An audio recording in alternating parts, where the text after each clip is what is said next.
The other house. Okay. Other house, yeah. Yeah. And you are working with Patrick. Yeah. Both Patricks. Patrick Griffin, Patrick Flanagan. Patrick Flanagan now. Flanagan's with the Vincent Center for Society? No. Patrick Flanagan is with the chair of department now. Oh, theology. Theology department, yeah. Oh, okay. That's great. And Patrick Griffin is doing the Vincent Center, and we have Mike Cummings who works in our college. Oh, Mike Cummings. Okay. Yeah. Oh, he's okay. He's with you. Okay. In fact, one of our former students, Saju, who is in Germany. He contacted me. He saw the announcement that you made. He said, okay. I see. Yeah, he was my student. So. Right. Yeah. Saju, right? Yeah, yes. In the global justice program, social justice and global development program. Is that still going okay? Yeah, still okay. They've modified now because of the Rome part of this kind of disappeared. So we're doing basically online, Okay. Yeah. So, but it's he is in Germany, Aachen. Right, Aachen, yes. Yeah, he's doing well there. Since I think he's there for a few years. Okay.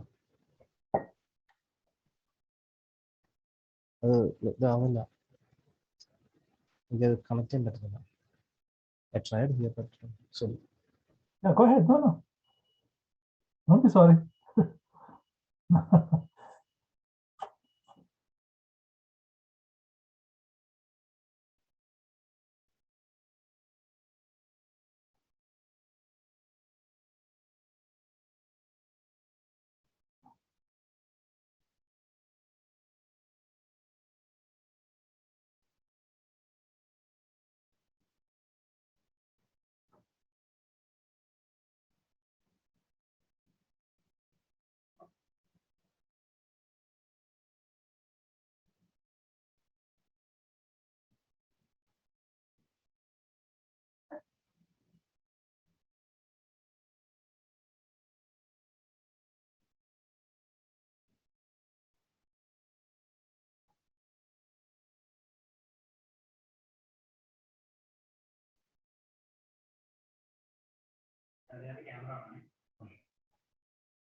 Can you hear me now? Yeah, I do hear you.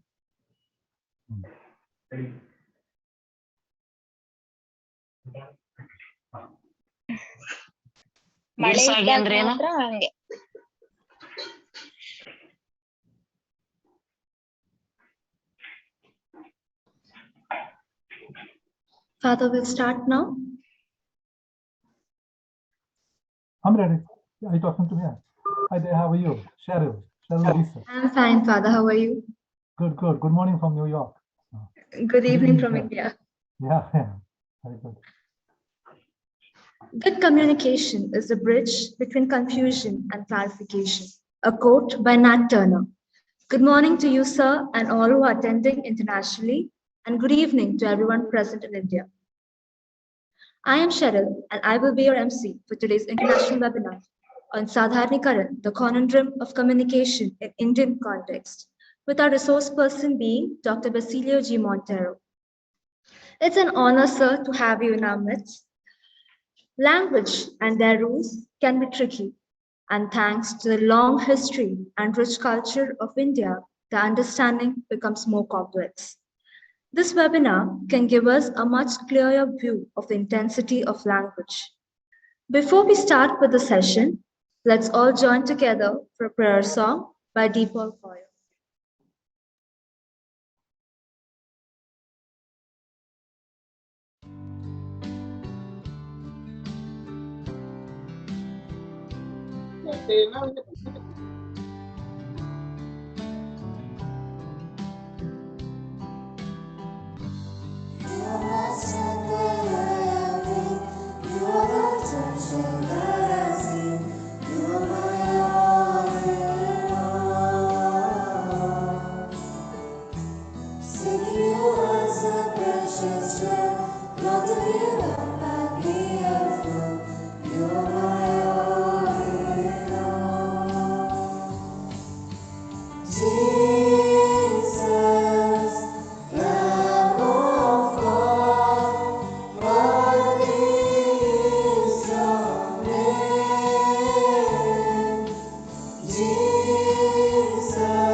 Firstly, I would like to invite Assistant Professor Vanitha SD, the main convener of today's webinar, and the Head of Arts Department to give the welcome address.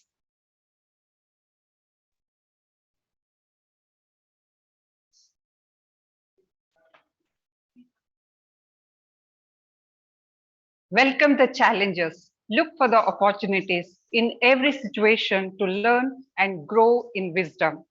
A very warm welcome to all the participants for this international webinar series, Talk 1.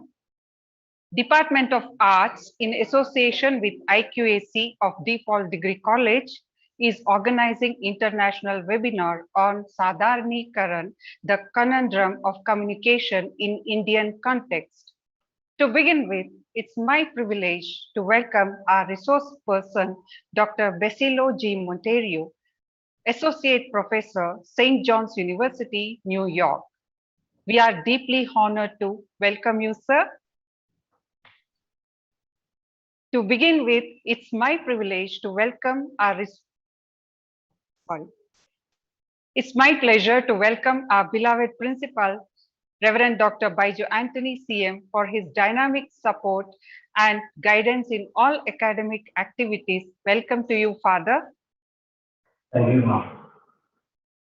I welcome Reverend Father Santoi Kurian, CM, the Financial Administrator of Default College, to this program. Welcome to you, Father. I welcome Mr. Joshi PG, the IQAC Coordinator of Default College, for this program. Welcome to you, sir. It gives me immense joy to welcome all the faculty, research scholars, professionals, and student participants of different institutions. Welcome to you all. Before I conclude, I welcome all the staff and students of Default College for this webinar. Thank you. Thank you, ma'am. Now I request our principal, Reverend Dr. Baiju Anthony CM, to deliver the presidential address.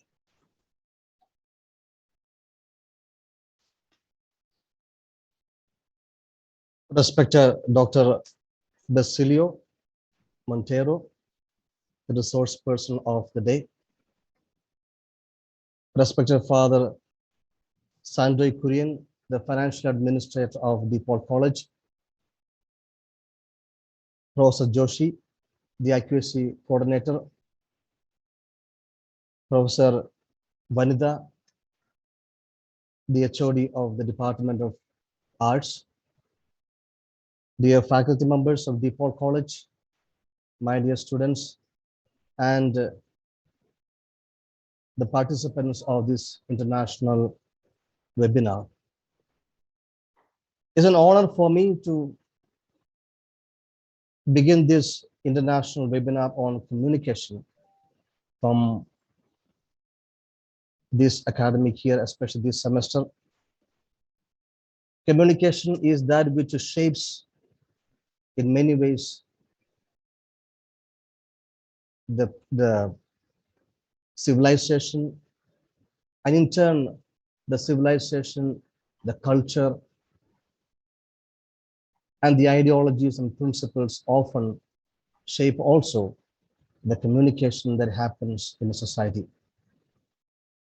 There are a lot of different layers behind this aspect called communication, along with the culture, ideology, and many other aspects We also have politics, sociology, economics, immigration, and so many other different aspects that shape the communication that happens in a society today.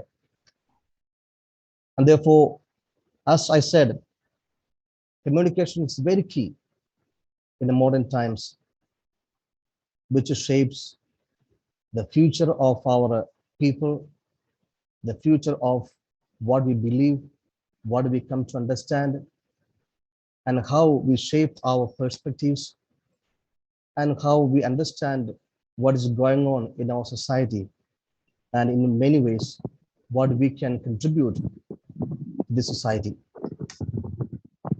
And today, I'm immensely happy that DePaul College is beginning a wonderful international webinar series with Dr. Monteiro.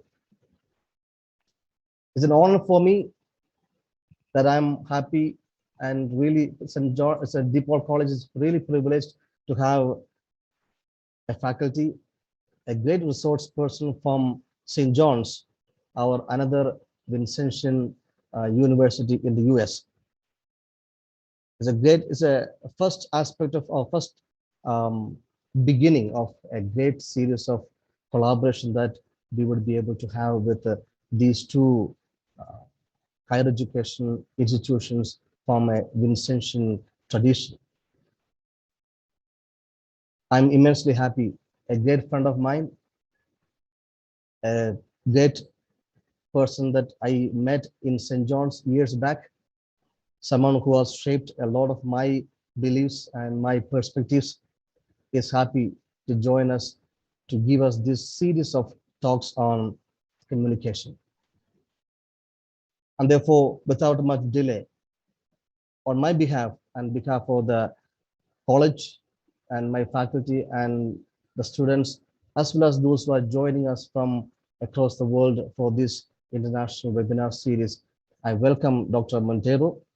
And I believe that this webinar series on communication will definitely put different perspectives and different understanding on the communication that exists in the world today, and how the communication is shaping the world and its relationship. So wishing to the DePaul College, the Department of Arts and the IQC all the best for this webinar series. I cordially welcome Dr. Monteiro and hope this will be a great initiative in collaboration between these two wonderful institutions. Thank you very much.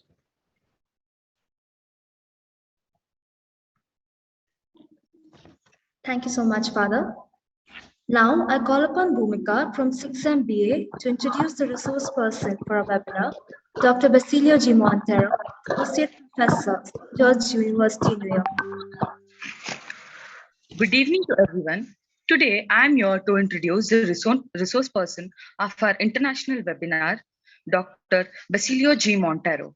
He is an associate professor in the Department of Mass Communication and director of the Institution for International Communication and chair of the Division of Mass Communication at St. John's University in New York. His specialization is in international communication and teaches communication and global development, media and public policy, media and the politics of peace building, media and human rights, media and public diplomacy, ethics and digital ecology, among other related subjects.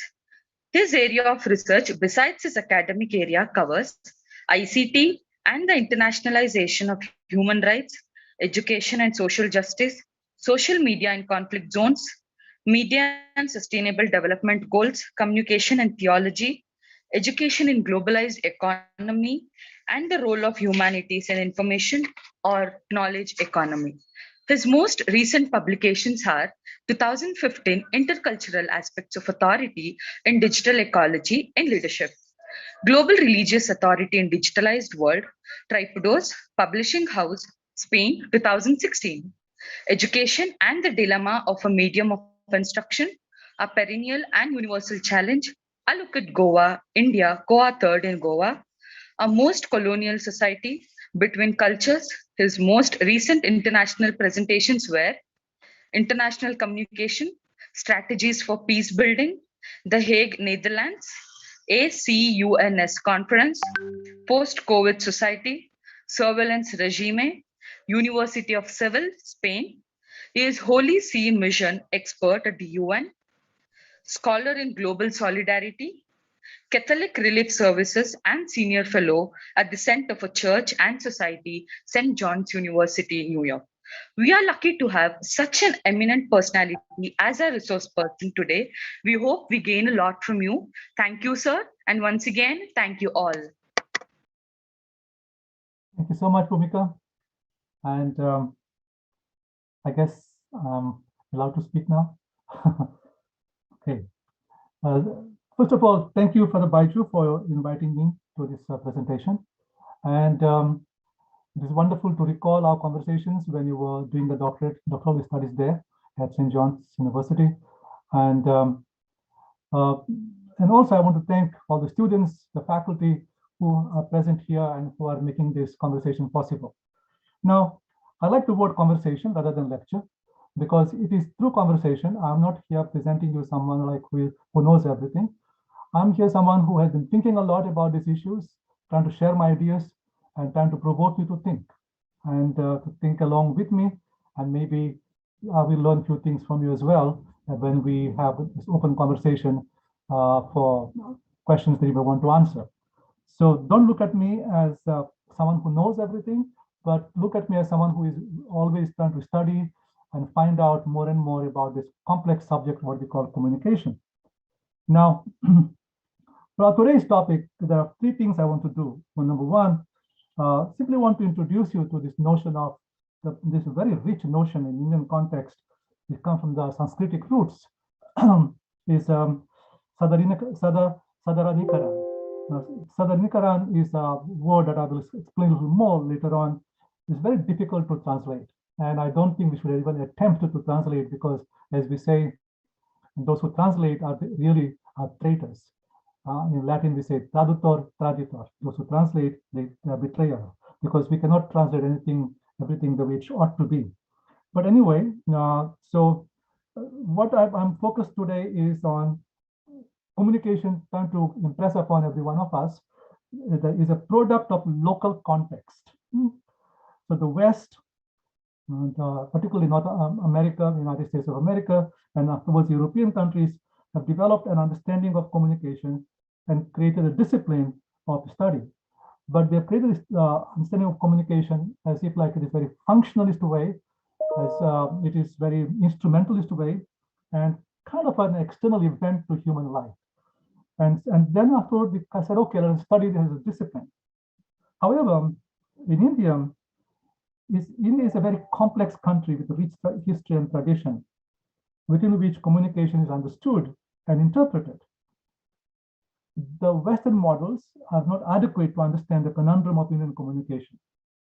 So I hope that this conversation today will set up a kind of in motion an exploration of India's specific understanding of the discipline of communication, specifically recognizing that most of our population live in rural and semi-rural environments with its own paradigms of communication, and they are steeped in their culture and traditions while engaged in modern communication technologies.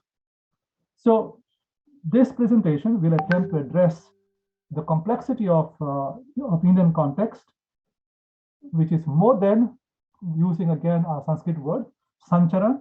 It simply means transmission of information, and explore how to understand Sadharanikaran, which is a very rich idea of understanding communication from the Sanskritic roots of it. And I think Cheryl, in her introduction, Cheryl Lisa, in her introduction, has slightly pointed out the value and the role of language and its roots, how they play a significant and critical role in understanding communication. Now, as you can hear me using the word communication in singular, not communications, I make a very strong, clear distinction there. When we talk of communications, we're talking of messages, advertising messages, political messages, that kind of thing. When I talk of a communication, I'm in singular, I'm focusing on the process of communication. So it is a process rather than simply a delivery of information. So it's an important distinction there. between singular communication and plural communications. They mean two different things. Now, let me start first by simply introducing the concept, and then I will look at a little bit of our cultural context, and then introduce you to the idea of the public space, the vernacular public arena in India. That's what I call it. How the vernacular languages in India are becoming not being paid too much attention in the studies of communication. So now, just for the purpose of setting the stage, we all we know about the pandemic. First, we called it coronavirus, then we called it COVID-19. We're still reeling from this pandemic, COVID-19. It has its own different variations, different mutants, and currently we say Delta, which somehow started somewhere in India, and now the whole world is talking about Delta. Now, pandemic is nothing new for the human history. In the long arc of human history, pandemics has been almost a norm. And from the recorded history, we can go back to 1350 BC, before the Common Era, famously known as the Plague of Megiddo. Then we have, about 500 years later, we have the Plague of Athens, the Antonine Plague, then the Plague of Cyprian, the Plague of Justinian in Italy, Roman Empire, the Roman Plague. So plagues and epidemics and pandemics is part of the human history, long arc of human history. Every couple of 100 years or so, we go through this cycle. Now, what is the point of that, bringing this context? Pandemics have a way of compelling us to interrogate ourselves, to question ourselves. Kind of is a moment of self-reflection. Some would like to call it a moment of inflection. Suddenly, there's something new is happening.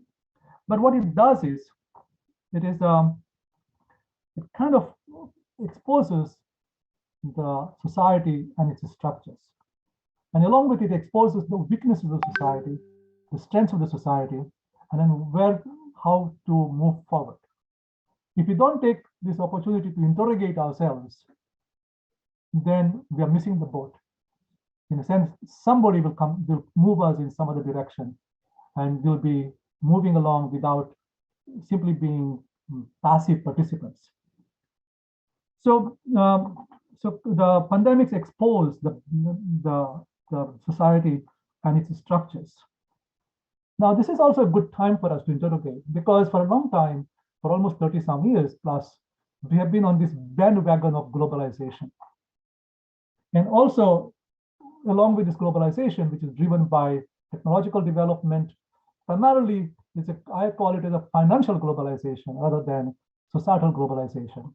In fact, I use in my classes the term helicopter globalization. There's no systemic globalization. It's kind of you jump wherever there is a market value. So you go wherever there is a market value, that's where you go. And today, because of our transportation technology and communication technology, we can do these helicopter jumps. We can bypass masses of society which are not financially useful. Now, keeping that aside a little bit, along with the bandwagon of globalization, we have kind of moved along what I call it, or not only myself, but other scholars also call it, technological determinism. So we are technology in a way kind of determining how our life is being ordered on day-to-day basis. And probably all of you present here attending this webinar can see for yourselves how our own individual lives are driven by our little devices in our hands, and somehow they organize, our lives get organized around the devices. And so that we call it technological determinism.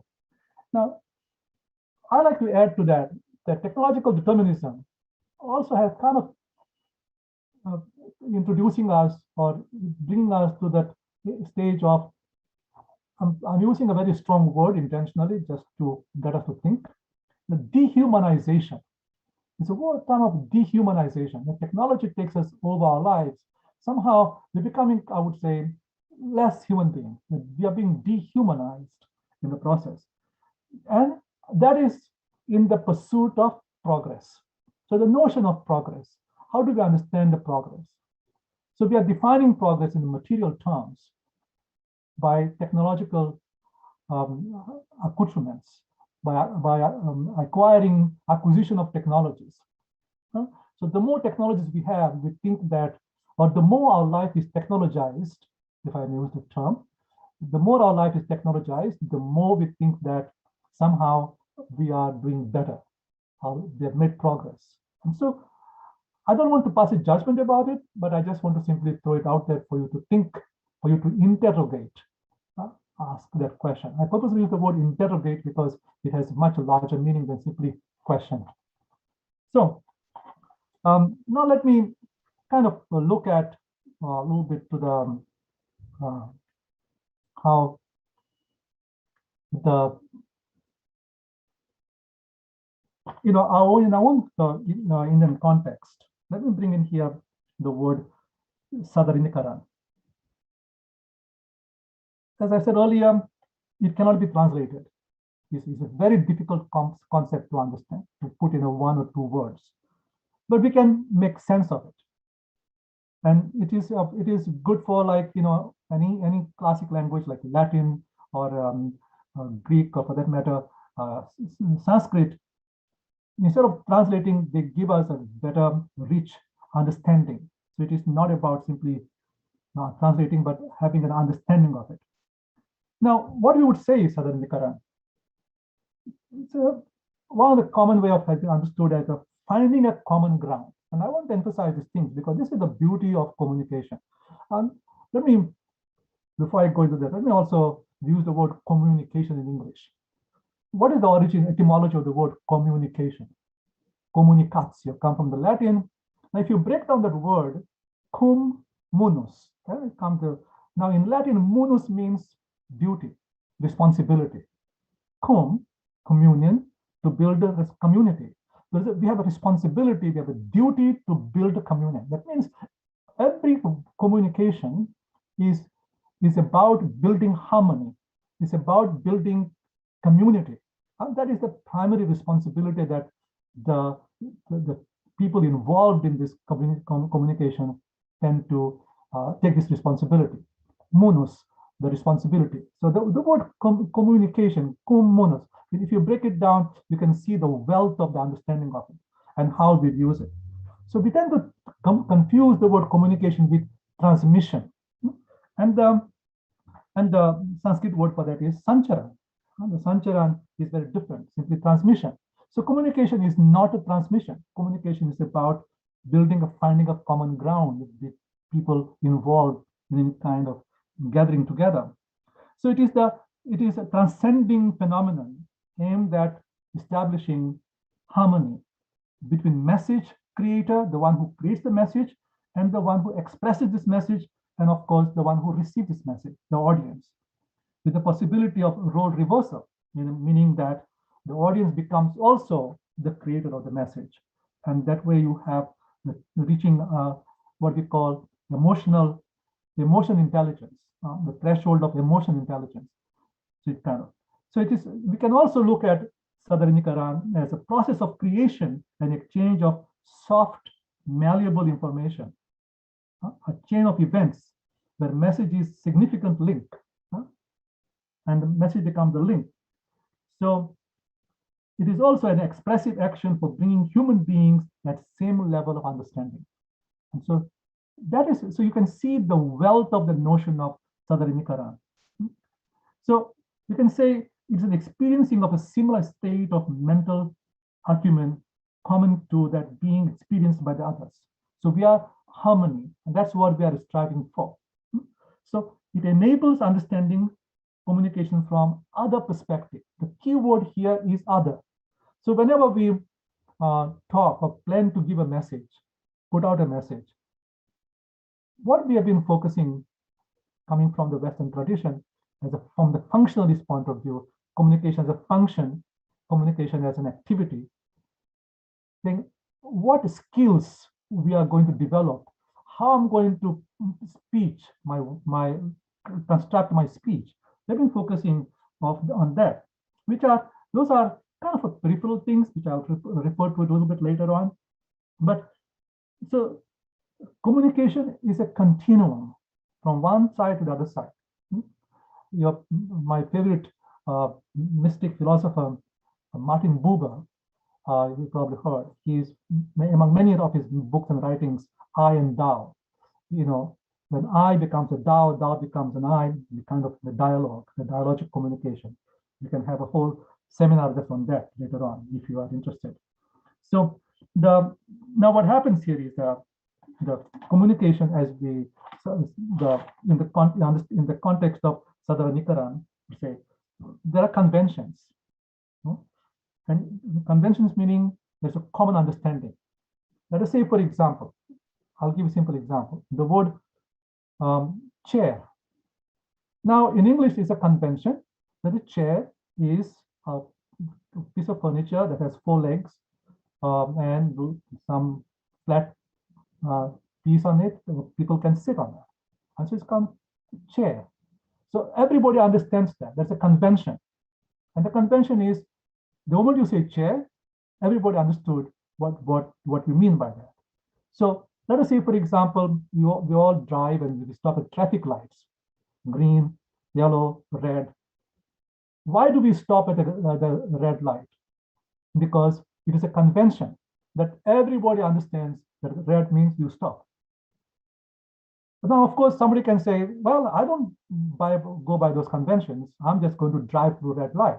Then, of course, you have consequences. You end up killing somebody or end up killing yourself in the process. We all stop at the green light. Sorry, we all go through the green light, drive through the green light. It's a convention that everybody has bought into. And therefore, because we have bought into this convention, now there is a harmonious driving on the roads. People drive, people stop, people slow down when the yellow light comes. So you have those conventions and people buy into those conventions. The same thing with the words, same thing with the understanding. So whenever I want to say something, I want to ask the question, who am I talking to? So when Father Baiju asked me to speak on the topic to present this webinar, I asked him, who is my audience? Who am I talking to? And he gave me a pretty good idea who I'll be talking to. And on the whole, I'm sure there are others. I'm primarily talking to the students here and of DePaul College. That is my primary audience here. Now, of course, there are others who I'm trying to be mindful of them, but I have to be mindful who I'm talking to. And so in that sense, here it's now what I do then, besides the convention, there is a creativity. How can I find a newer meaning and introduce a newer meaning for this particular, how that green light, which is conventional, everybody has accepted, can I make different shade and give a different meaning to that? Can I make it a strong green or lighter green, whichever way? And then so when creativity comes, so we play on words. But also, Sadharanikaran would ask us to pay attention to aesthetics in communication. Very important. Now, in communication, we can use a strong, foul language, bad language, yell at people. There is no aesthetics. If there is no aesthetics, you cannot build harmony. You cannot, aesthetics brings us to be attentive to each other. Aesthetics forces us to, you use such a good language, you speak good words. And the words themselves become very inviting into that relationship with the other. So aesthetics. So when we talk of aesthetics, it's not simply visual aesthetics, but also audio aesthetics, hearing. How do we hear? How does it make sense to me? So you kind of look at that as well. Now, Sadharanikaran would teach us that communication is not, and this may surprise you, is not to inform, but to inspire. And would emphasize by teaching us that communication is about to inform oneself. Now, what does that mean? Inform oneself. It means critical thinking. Critical thinking. How does this help us to do the critical thinking? So, as I mentioned to you earlier, the field of communication that we usually in academics we tend to study It's a field of study which is a very recent field. It has been developed only since World War II. And so you can imagine it is not terribly old field, but it has evolved quite a bit because it has become, particularly in the world of globalization, communication, what we call ICT, information communication technologies, has driven that.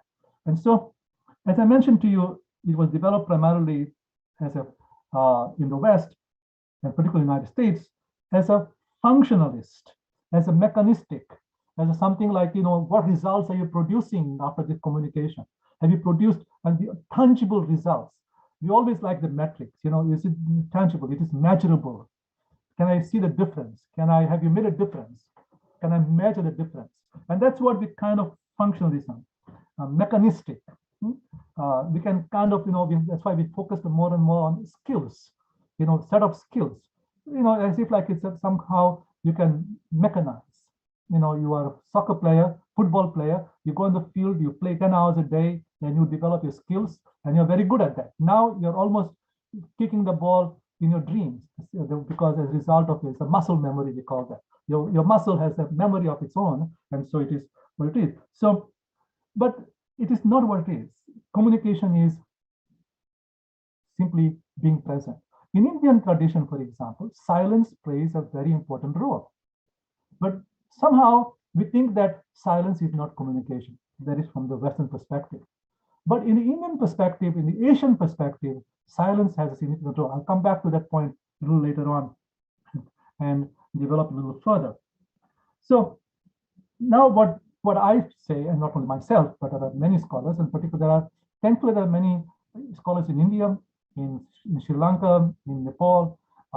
There are some good scholars who are doing some very interesting research and putting out some good research data and papers out there on Asian model of communication. And there is one particular that I know, I studied her, done a lot of reading of her writings, Usha Reddy, I think, and Adhikari as well. I think she is University of Nepal, attempting to develop Indian communication theory. They've been doing this since the mid-80s. And so, but they have not kind of given that limelight because the globalization is driving out this commercialization of communication, and then we are kind of caught up in that bandwagon. And so this attempt, because we are, again, I pointed out, because we are at the pandemic stage, which compels us to interrogate, I thought this would be good for us to interrogate and kind of introduce these new ideas in this younger generation of future scholars, the students of DePaul College who will be graduating shortly and moving on doing great things. And I hope that they will carry this kind of nuanced understanding of communication. Yes, we'll have no choice because of our livelihood. We have to be part of the economic system, which is a globalized economic system. It's a technologically driven economic system. So we have to be part of it. But at the same time, I hope that you'll carry some nuanced thinking about what communication is and the Sadharanikaran idea that it teaches us. So we have to take into account structural sociological factors present in our countries, in our neighborhoods, not only countries. India is a very interesting example to study this complexity. In our living areas where we are, and as we say in India, we have official languages, about 25 official languages approved by the Constitution, and then we have so many other languages which are actual languages, not simply dialects, spoken around the country. And so imagine we are kind of a collection of countries in our own country, in our own Bharat Mata, if you want to call that. So it's just think about it, how we ourselves, the complexity. Of course, English has come along and we thought we are anglicizing, but interestingly in India, English is spoken only by about 10% of the population. About 135 million people speak English. And also, I'll give a little breakdown later on about when we talk about the vernacular media, the English newspapers, English media is very insignificant compared to our big size. So what the Western approach to communication has been primarily focused on what sociologists called it surface structure, such as verbal language, body language, non-verbal gestures, facial expressions, this kind of thing. So well, that's why I said earlier, we consider it as a communication as an external event to human life. So we focused on the speech and the body language. Now keep in mind, India and Asian countries in general, they come from what we call in anthropology, they are highly cultural context, high context cultures. The high context cultures. What does it mean, high context cultures? In high context cultures, you don't have to say everything by word. You have to simply make a gesture. In India, we have a moving of our head, bent head, our whole different body, our posture. It speaks volumes, our posture. When you talk to your professor, how do you posture yourself? That is speaking. Now you come to the West, in Europe or particularly United States, you have to be very explicit about everything. You have to respond to everything. Now, if somebody, for example, if I talk to a student in the United States in New York, and if the student doesn't respond to me, I think that the student is not understanding or is still not interested. But in Indian context is very different. In Indian context, the student will not respond. Why? Out of respect for the professor, out of respect for the older person, they will remain quiet, deferential or reverential quietness, reverential silence. And now see how we kind of globalization is pushing us in that kind of world. And I want to see how we can do a little bit of pushback. And I'm hoping that your generation will start kind of giving the lead into that, recovering or reclaiming the wealth of communication in our Asian context, and particularly in Indian context as well. We like to see instead of surface structure, we need to go to the deep structure. Now, deep structure is shaped by cultural and metaphysical assumptions about the definitions of truth, reality, the place of the individual in the universe. How do we relate? What is our cosmology? I want each one of you to ask yourselves, what is my cosmology? Now, the word cosmology, some of you will understand, some of you may not. Cosmology is my notion of the world in which I live. My cosmology is my village where I live, my neighborhood. That is my cosmology. How do I understand my world? How do I relate? What is my relationship to the world? How the other accepts me and how I accept the other? How do we interact? So are we kind of anonymous people, as you find sometimes happens in the metropolitan areas? Like if you go to Mumbai, for example, almost everyone's anonymous. It's part of the metropolis. And in big city, that's what happens. But you go to the village, nobody's anonymous. Everybody knows everybody's story. So it is in a way, it is wonderful because it builds the sense of community. It builds the sense of harmony. It gives us a way of a common ground to have a communication, to build a community, to say words that bind us together, holds us together. So one's relationship with the other living or non-living elements. I want to focus on this, particularly because of the pandemic, because this little species called virus has been demonized. You say, oh, we have to destroy this species. This little virus is killing us.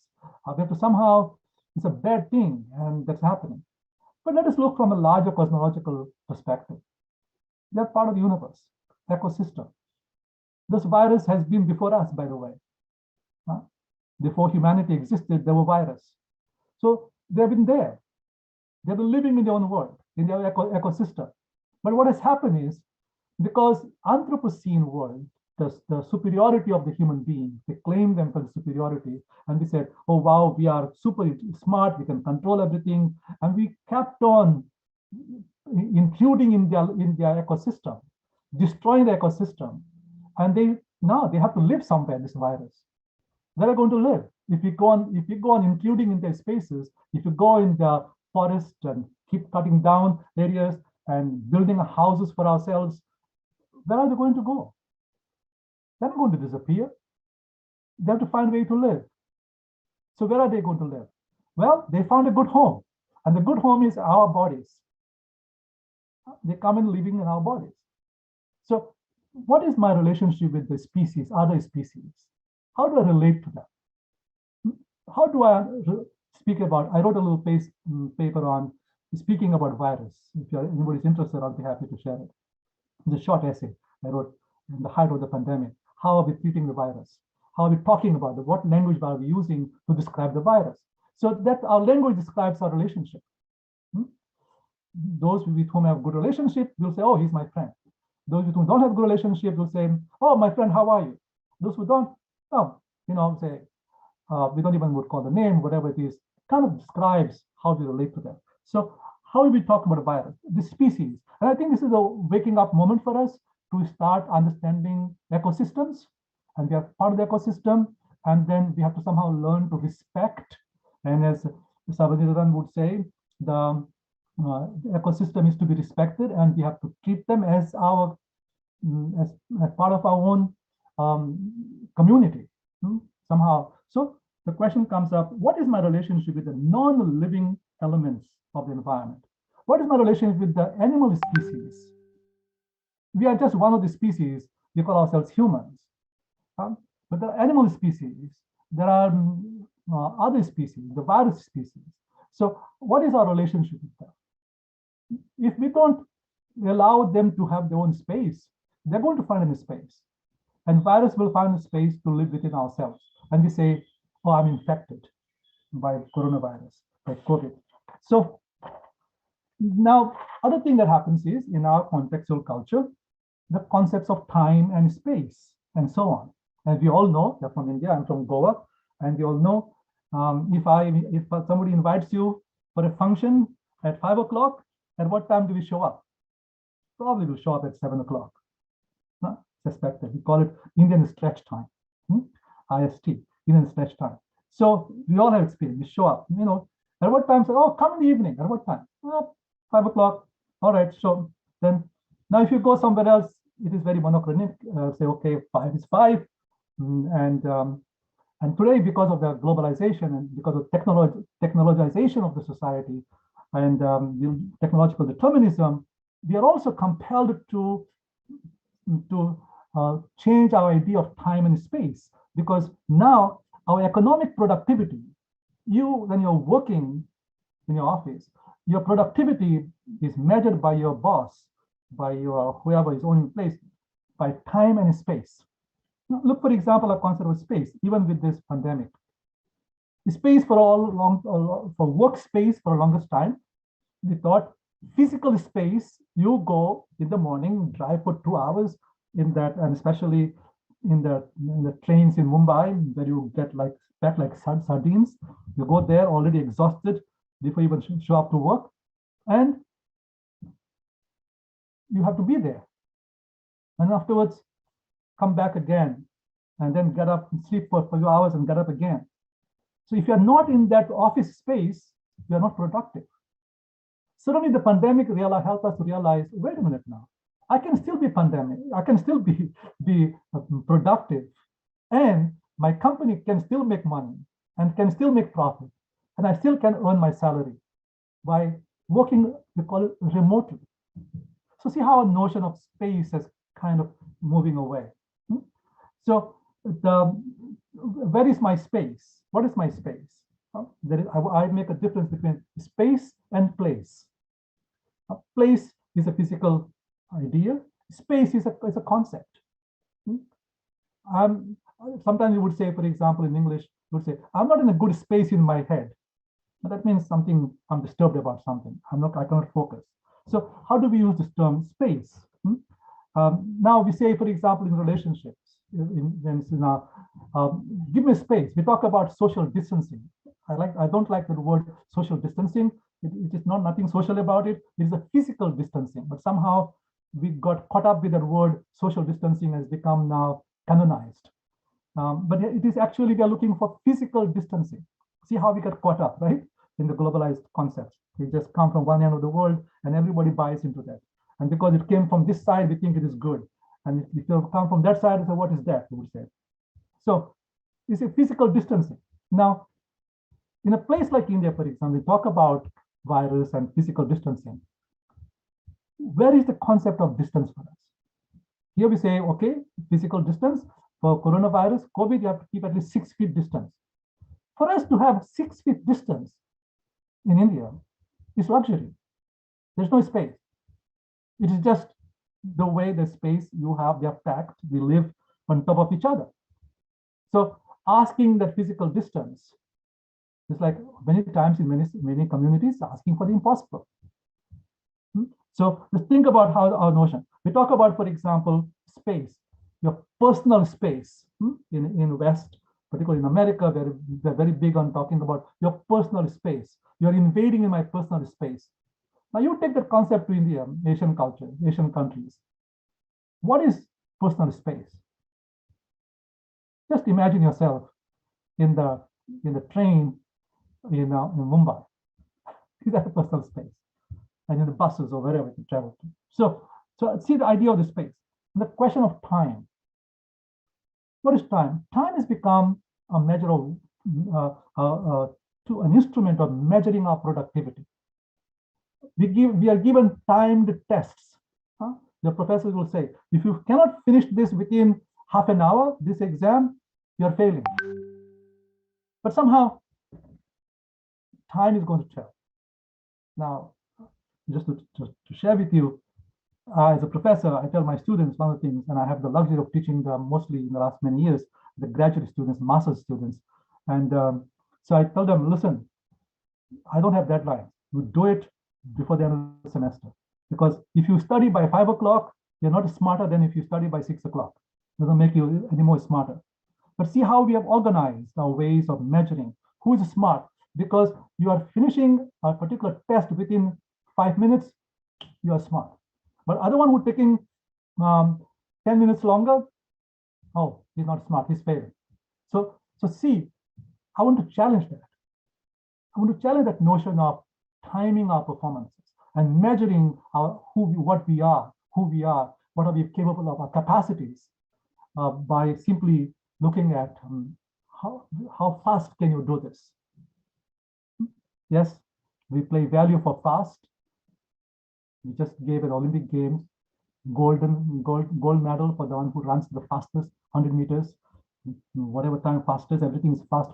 Who does the fastest, get the gold. So let's think about it. And so yes, there is a role for certain being fast, being quick. And communication in globalized world is about speed. How fast can you deliver this message in a short? It's all about mass communication. It's about sending a message in the shortest amount of time to the largest possible audience. That's the definition of mass communication. So we have been trying to send a message in the shortest amount of time for ages, for millennia. Go back to the history of the empires. The military always wanted to send messages fastest to their soldiers, to their troops, wherever they are, so that they can, because time in the military, as you know, is a factor for winning the war, winning the battle. So they always devise communication by semaphores, sign language, all those semaphores. Communication by sending birds, communication by fire, smoke communication signals developed by the Persians, and then later on by the Romans. So always want to send the message the fastest possible way to the largest possible audience. And till today, we are doing the same thing. How fast can I get? So now today, we have reached the point where I remember when the fax machines have come in, said, okay, just fax it. Don't mail me, don't send me by postal mail. Fax it. And it was received by fax. People didn't even look at it because it was just sitting there. Send it in now. Send this information now. So if you are, especially with the devices, cell phones and all, say, well, if you don't pick up the message right away, something is wrong with you. If you're not picking up the message something right away, that means you're doing something not good. Particularly, it happens with the family members or with the boyfriends, girlfriends, friends. Oh, okay, why you didn't pick up the message? You're talking to somebody else. So just think about that. How all those things with the immediacy, the sense of immediacy has become another way of measuring this. So I want to ask you, I want to raise questions to you. Is that the way? So So communication in modern times has become, using the Sanskrit word, sanchar. It's a verbal communication transmission. That's what we're focusing on. So now I know Father Baiju will give me a signal very soon. But let me go back to the second topic that I want to talk about. Is the context of our Indian culture and why this is important for us. So I'm sure you all know the context of Indian culture, but it is useful to kind of highlight a few things. As we all know, in modern societies, religion has yielded place to education and mass media as the principal agents of socialization. And there is a greater emphasis on information, ideas, philosophies, which mass media communicate in a wide variety of ways. You know, you all can kind of identify with that in your own little world in which you live, in your own little cosmos. So we are, in our cosmology, in our cosmos, we have our cosmovisions. What is my vision of my little universe? How do I see that my little universe? So, however, in the traditional societies, especially, you know, in places like India, other factors play a key role. And our Indian society, I find, is a fantastic example of a study. It's all pervasive influence of family and culture as a society. We still are very much family-driven culture. So when it comes to communication, one of the things is, who do you trust? What do you trust? Do you trust the radio? Do you trust the paper? Do you trust the written word? Do you trust the audio word? Do you trust the visual word? Television? I saw a television said it, therefore it is true. Or you trust your guru in the temple. You trust your priest. You trust your mother.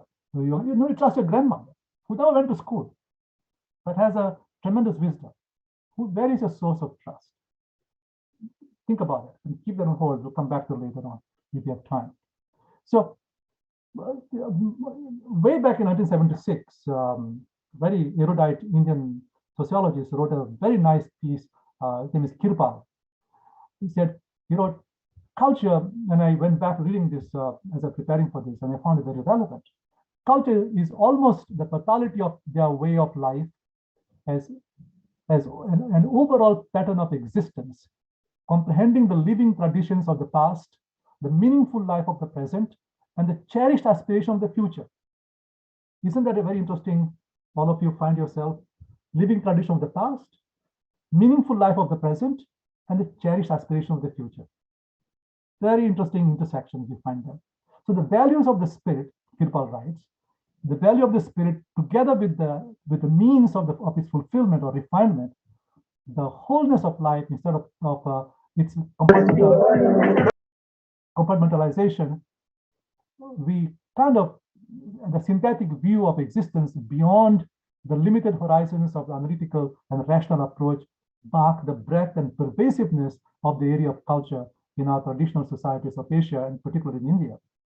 So I would say the culture in India for Indians remain all pervasive, a kind of ruling principle, an intangible order of values and relationships. It is a highly complex jigsaw puzzle where we have so many languages, so many different major religions, different music, different dance forms, everything. And so in modern day Indian culture, it's a mixture of what I would say three main roots. The first of these roots is the traditional past and the continuous history of more than 3,000 years during which many living traditions evolved. As we know, the Aryans brought their culture to the Indus Valley, which blended with the Dravidian culture of the south. And of course, Alexander, the great Alexander, left his mark on the culture, as did the Muslim invaders and Mughal emperors. And of course, we know Buddhism, Jainism, Sikhism were born in India as different sects and arrived as part of Hinduism through the years. And they survived as part of Hinduism through the years.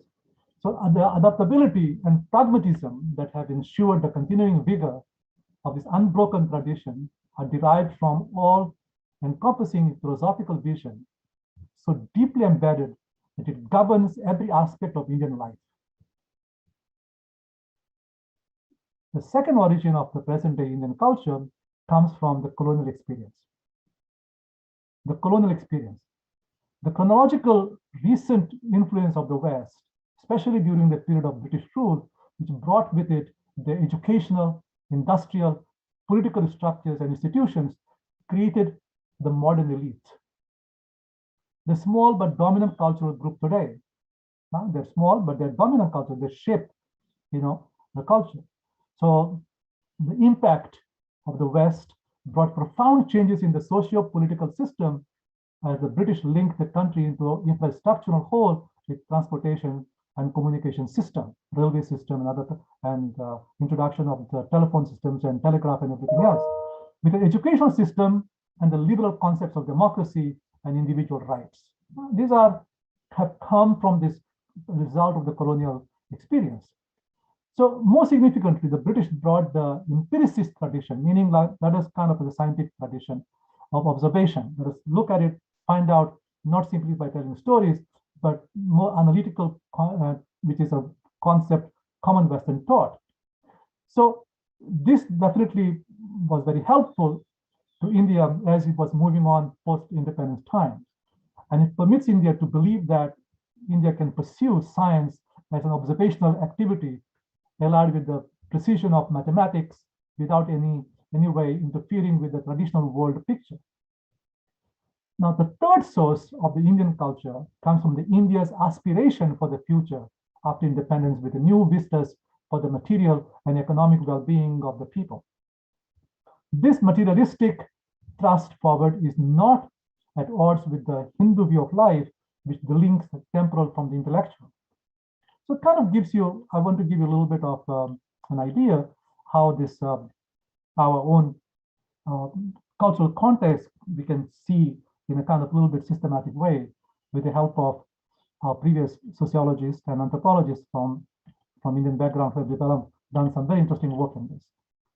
So now, having said that, let me introduce you to the idea of the vernacular. And I'm borrowing this from my favorite another communication philosopher, Jürgen Habermas, who is now almost 99 years old and still writing every now and then. And he gave out this idea of the public place, public space. So the public arena. Now I'm trying to take that idea of Habermas into looking at Indian context, vernacular public arena in India. Way back in 2014, there was a very interesting book. I don't know if you can see this, The Great Indian Phone Book. The Great Indian Phone Book. And the subtitle is that how the cheap cell phone changes business, politics, and daily life. A very interesting read, by the way. And I've used this book, interestingly, in many of my classes as a reading material for my students. So it's anybody interested, is authored by Asa Doron and Robin Jeffrey. It's a good book, but I have questions about it, and kind of that book led me to think a little further about many things.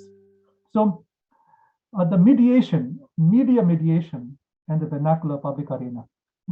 So who is mediating?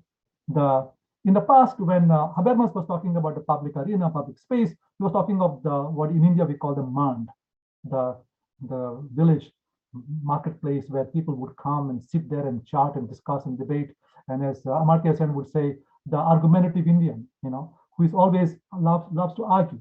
And it's a wonderful thing about Indians who are, have the mind of their own, and the argumentative Indian. And they would sit at the mand and they would discuss and debate. Now, of course, that mand has taken over by what? By social media. So they are mediating now, sitting in our homes at a little coffee place or chai place, wherever we are. And so we have here. So the vernacular public arena, as we know, let me give you some numbers there.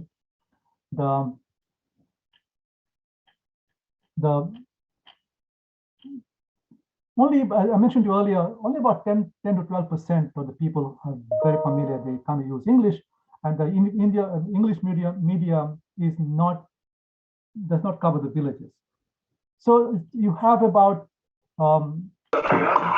I would say, from the research I've done, about good 60% of the media is in vernacular. And yet, when I say vernacular, you know how many languages we have.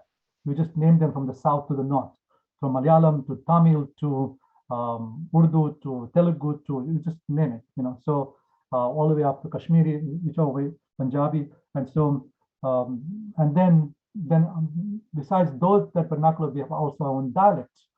Now, so since we have in India right now 740 million, I don't know how to make that into crores, million cell phones, mobile phones. Baiju, if you could put on the chart how the 750 million becomes into crores, So, yeah. And so now, where are they? That means it is only 42% of the population of India has access to mobile devices. When the mobile phone came in, and this little book that I mentioned to you, the Great Indian Phone Book, kind of expected there will be a democratization of communication. They use that word.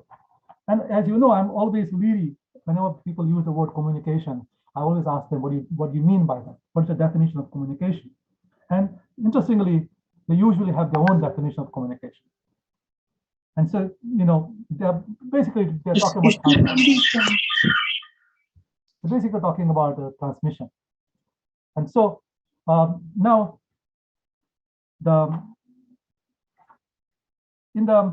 media is one of the most important institutions of mediation in modern societies.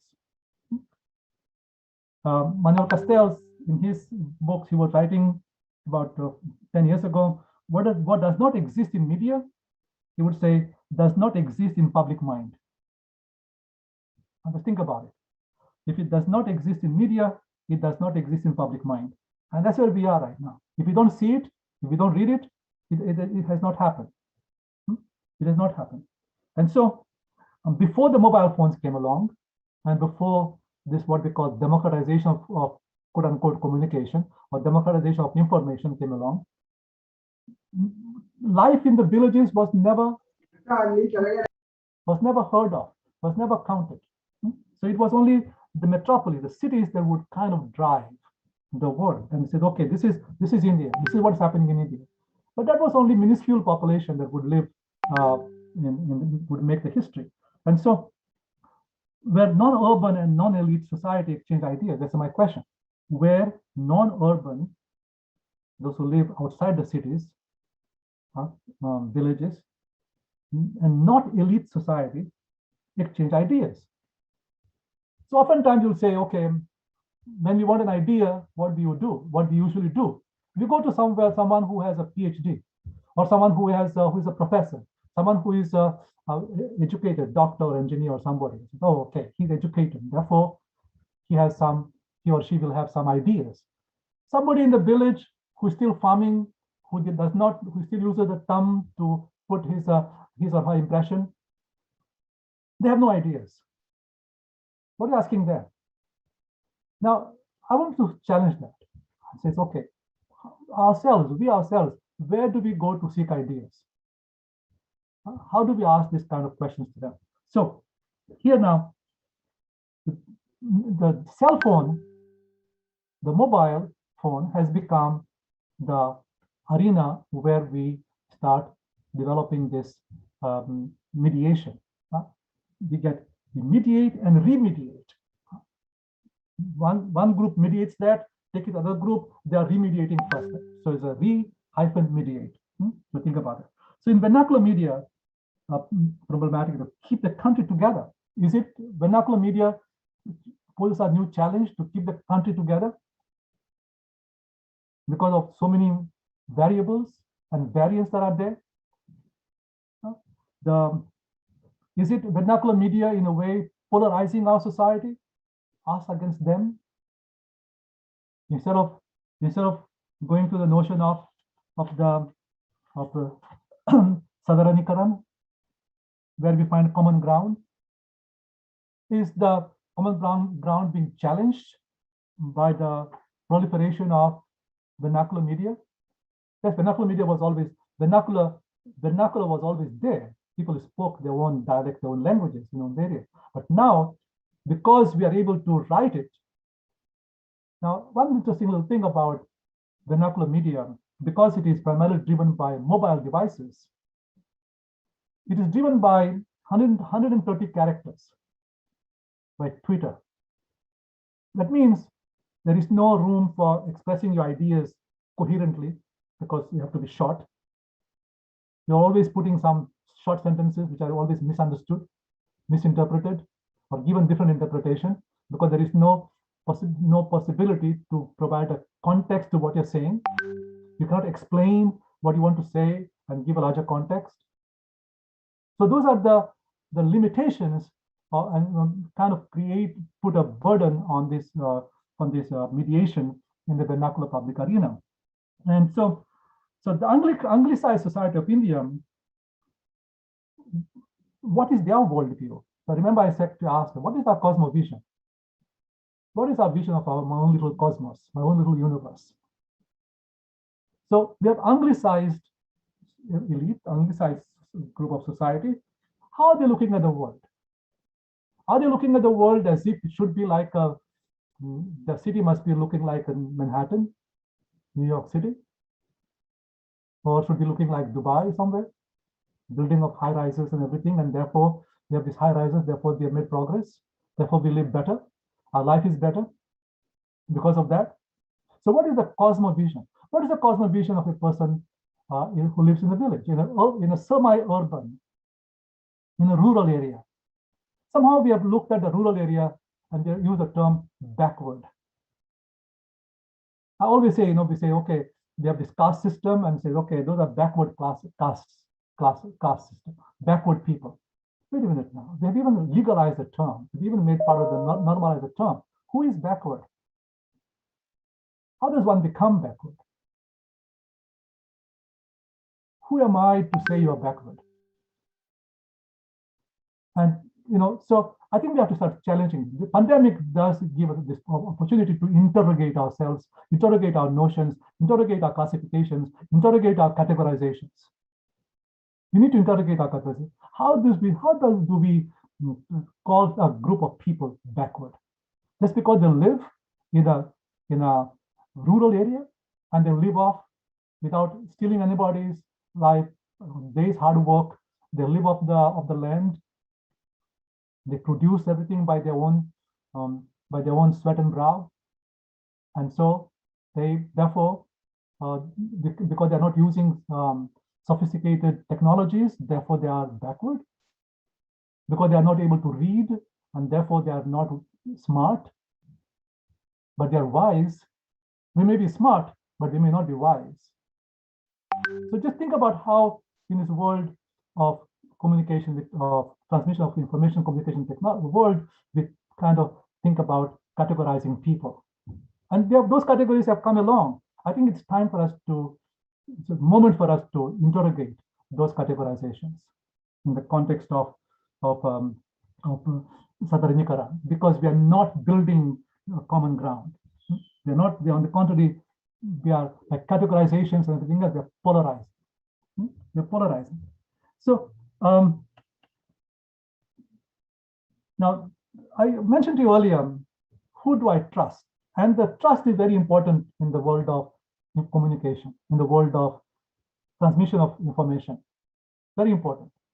Today, in the world of COVID-19, vaccination and all kinds of things, there are all kinds of stories. Some people would say, I don't want to vaccinate, I don't want to do this. And somebody comes up with this suggestion. Somebody puts a little YouTube by saying this is terrible, this is good.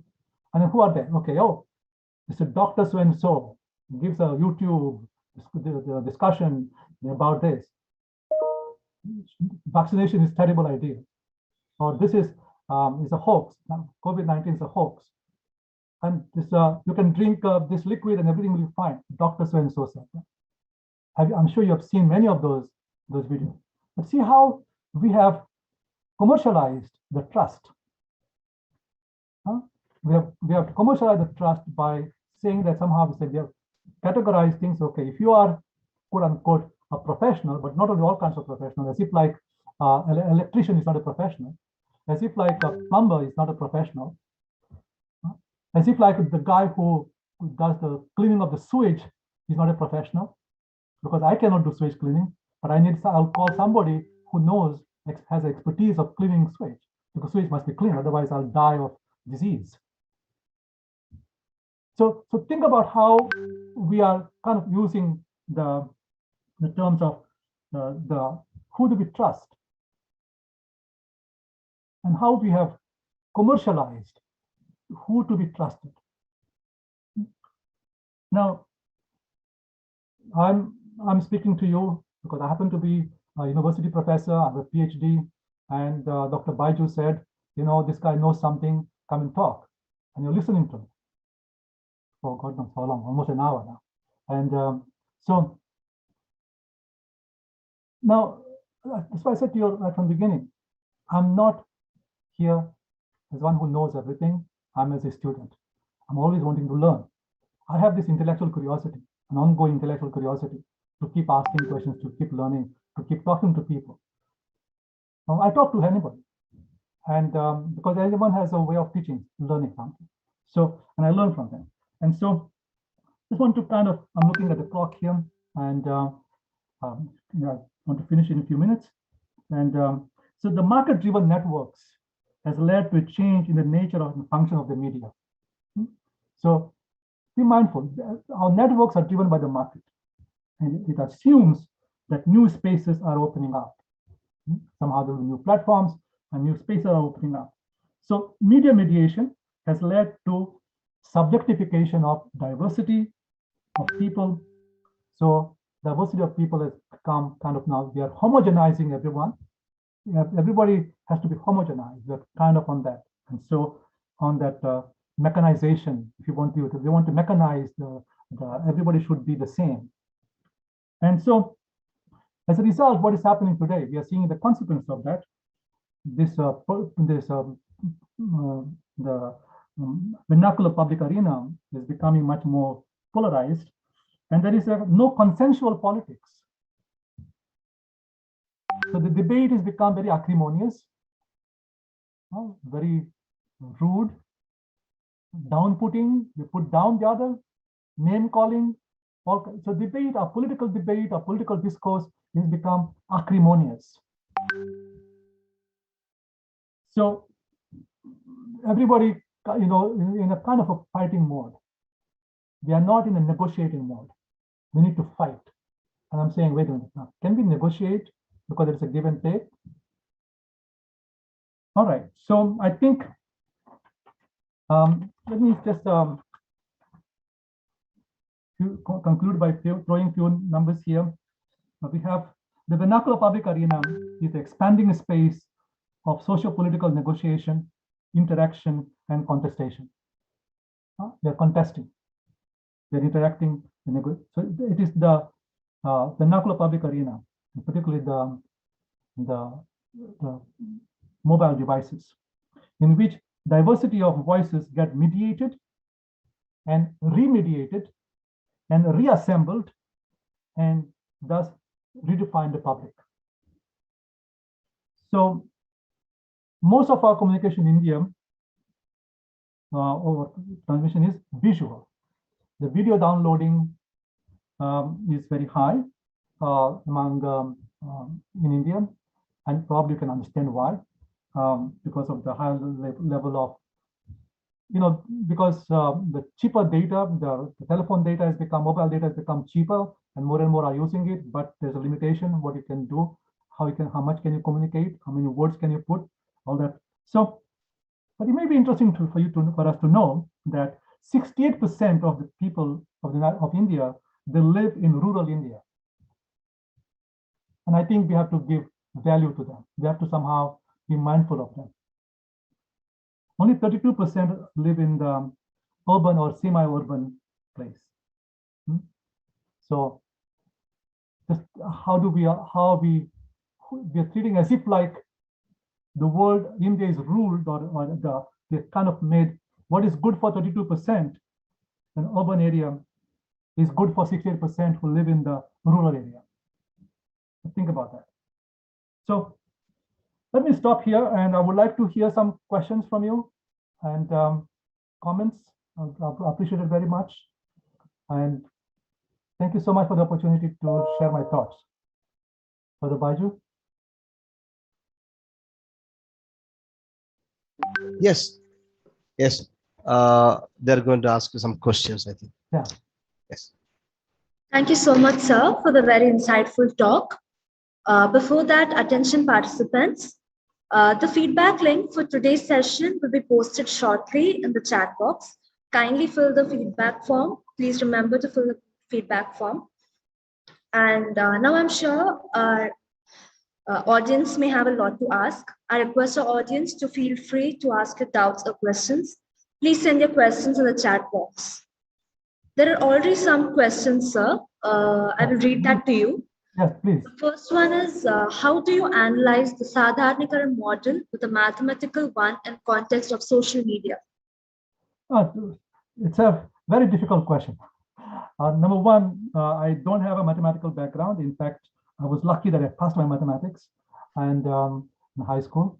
But however, I did pay attention to it. And there is quite a bit of that now is coming along. There are some scholars working on the quantum theory as well on this. And they're looking, I would, whoever is interested, would you kindly, through Father Baiju, could send me an email. I will send you the information. There are some studies on that. And I'm not competent to speak on that subject. Okay, sir. Thank you. The second question is, sir, in many countries after colonization by British, English has become a dominant language for communication, especially in India, US, etc., all over the world. In that case, how to overcome the challenges of the vanishing of our mother tongue? And sir, can you suggest ways to overcome this identity crisis? Yes, that's a very good question, and thanks for asking. The English as the economic language of the world, and because again, globalization. Who drove globalization? Globalization came from the English-speaking world, particularly from the United States, because of this technological development, which drove the globalization. Without the satellite transmission systems, without communication systems, we would not have global financing, globalization of finances. We would not have globalization of goods, manufacturing, supply chain. As you know, now we can. China is the factory of the world where everything is manufactured, and so. But because we have this communication technologies and transportation technologies, we can develop those kind of supply chains. However, English became the dominant language, as one after question rightly pointed out. Colonization by the British brought about this, and it became, and of course, the Industrial Revolution came from that part of the world, and the Industrial Revolution became the norm for the rest of the world to organize their economies. So once they bought into that model of industrialization to organize the economies, so that becomes now the language of communication, the language of transmission of information. That becomes the language of organizing the labor, of development of labor and everything else, plus the economic development as well. So English has become continues to be the language that has economic value. I remember writing a chapter for a book some years ago on this situation in Goa, because we have this Konkani problem, and why we all love a Konkani. We all say, it's my mother tongue and this and that. But if you see on the ground, there are very few efforts to people who read, who become proficient in language, and who develop a mastery of the language. Why? Because there is no incentive. If you study Konkani, you study for very sentimental reasons. Because there is no economic value. If I write books in Konkani, do I make a living out of it? No, because how many people are going to buy? So I may write as a hobby, as something out of pleasure, out of just pure delight, but there is no economic value. So we tend to go, and rightly so, understandably so, where there is economic value. So English has economic value. Now, Europeans, for example, are learning English because they know if they know English, they will go in higher places economically in the economic ladder. So that becomes our current situation. If, let us say, for example, the economy, the technology was driven by the, let us say, from India, Hindi probably would have been, even though it is a fifth largest spoken language in the world, would have, numerically speaking, would have become the language of the world as well, economic language of the world as well. But it so happened that the technology that drove the economy came from the English-speaking world, and that becomes and the reason why we see this proliferation.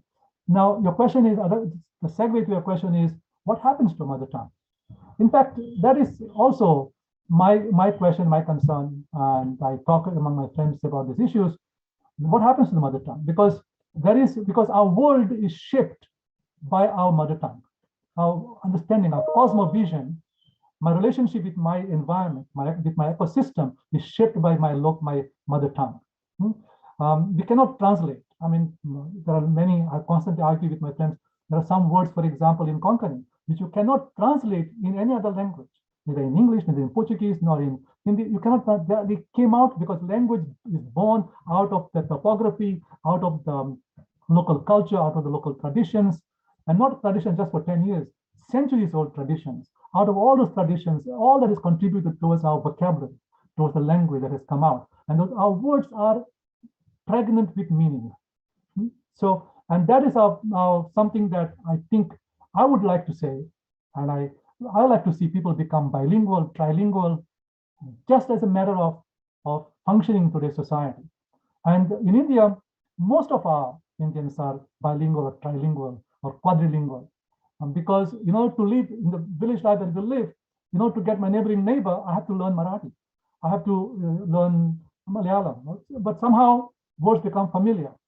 And so something I think that's the strength of India, being in that kind of situation where we have opportunities to become bilinguals and trilinguals and quadrilinguals, and that is something that we need to promote. I would like to see that somehow gets promoted, and mother tongue, your whatever mother tongue, because it is important to understand yourself. It is important to understand why I do what I do, why I think the way I think, why do I behave the way I behave, why do I relate to the other the way I relate. Because our cosmovisions and cosmo relationships are built in that context of that language. I mean, ask any one of you, those who speak Malayalam, those who speak Telugu, those who speak Urdu or Tamil.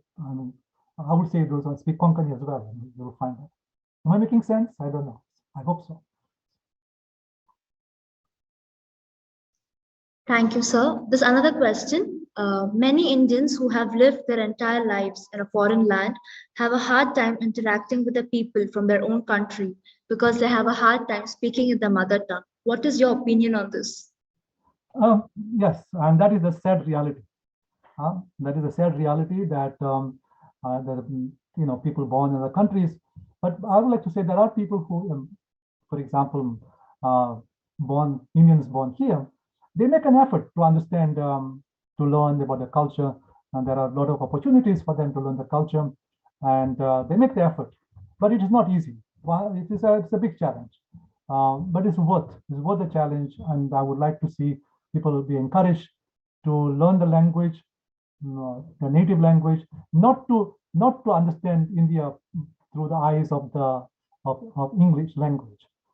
It's not going to work. You have to change your frames. You have to change your lenses. You have to change the lens to understand your culture through the language. The language is a window to understand the culture, and the culture is the one shaped the language. So if you really want to understand the culture, understand the language, and the language opens up. I always tell my students, language is the window to understand the culture. When I take my students to study abroad, different parts of the world, and I brought them to India many times, try to understand, at least to say, how are you? Good morning. Basic conversational etiquette language. At least show that you are wanting to enter in the space of the culture. Make that effort. And then afterwards, people will reciprocate that effort to you. at least you're making an effort. People like that. People like to see that, yes, you're making an effort to understand my culture. Isn't that wonderful?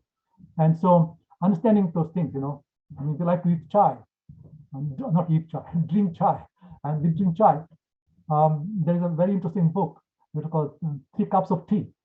Although it is written about Afghanistan, but this also applies to Indian situation as well. Because for us, tea is what? Tea is not something to quench your thirst or hunger. Tea is an opportunity to get to know each other. Is to, hey, let's see, how do we, tea is an opportunity to do a small talk. Through a small talk, we discover ourselves.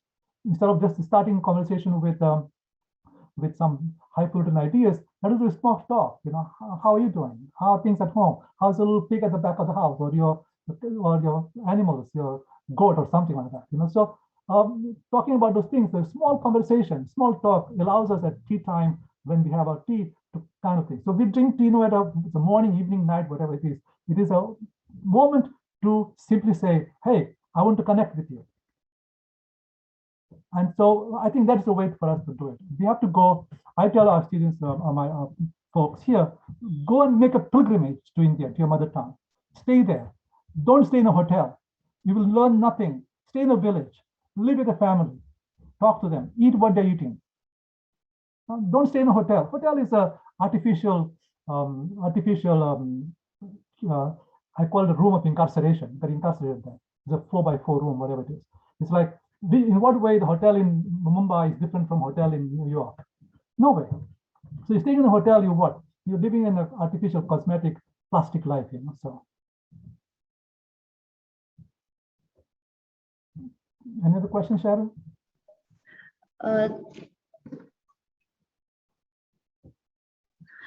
Thank you so much, sir.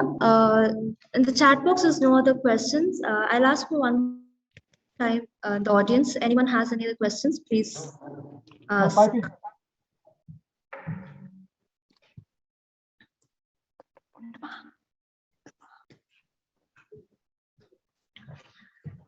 Thank you, sir, and thank you so much, everyone.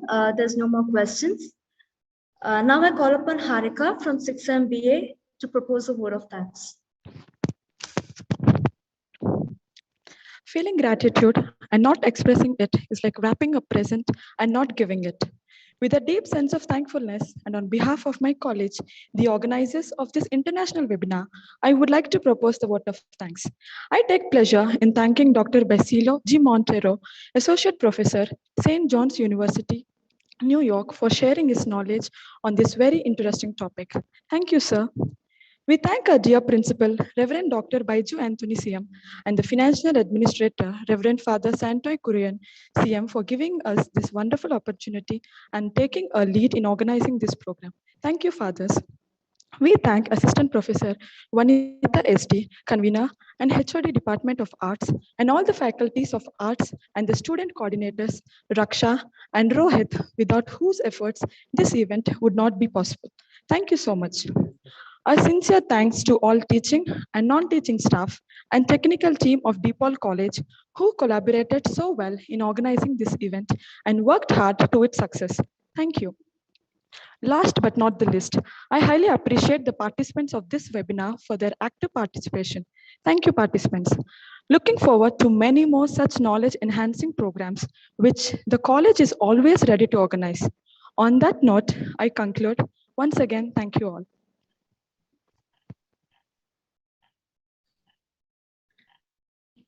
Thank you, everyone, for being so participative. Kindly fill the feedback form before leaving the seminar. It's given in the chat session. This is the first talk of the web series we're organizing, and we hope to see you soon for the second talk also. Language is power, life, and the instrument of culture, the instrument of domination and liberation.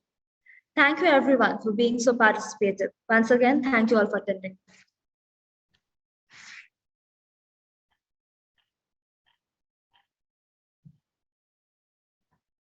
Thank you for the Baiju. Thank you, everyone. Thank you, Cheryl. It was wonderful to hang out with you. Basilios, thank you very much. Okay. Oh, my pleasure. And, Yes. I hope it was helpful. It was great. Okay, give me whatever feedback you can give. Okay, I'll send you. Okay. Okay. And Now, do you want me to continue with other one, civil communication civility? Yeah, we'll set a date because we are going for maybe the end of the end of the month. We may go for exams. So Okay. before that, we'll try one day. Okay, it's up to you. Whenever Yeah. you want. This time is okay with you? Yeah. This time is perfect for me. Yeah. Mhm. Okay. All right. So we'll be in touch with you. Okay. Wonderful. Okay. Okay. So thank you very much. So much. Thank you for your time. Oh, my pleasure. I hope it was helpful for everyone. I think so. Yeah, it is very good. Making our people think a little bit. Uh, Had you breakfast? Yeah, in fact, before starting, I know breakfast is what? Breakfast in America. Have a cup of coffee and grab a bagel or something. So Okay. Okay. Say hi to Pat. Both the Pats. I will definitely. Yeah, definitely. I had a chat with the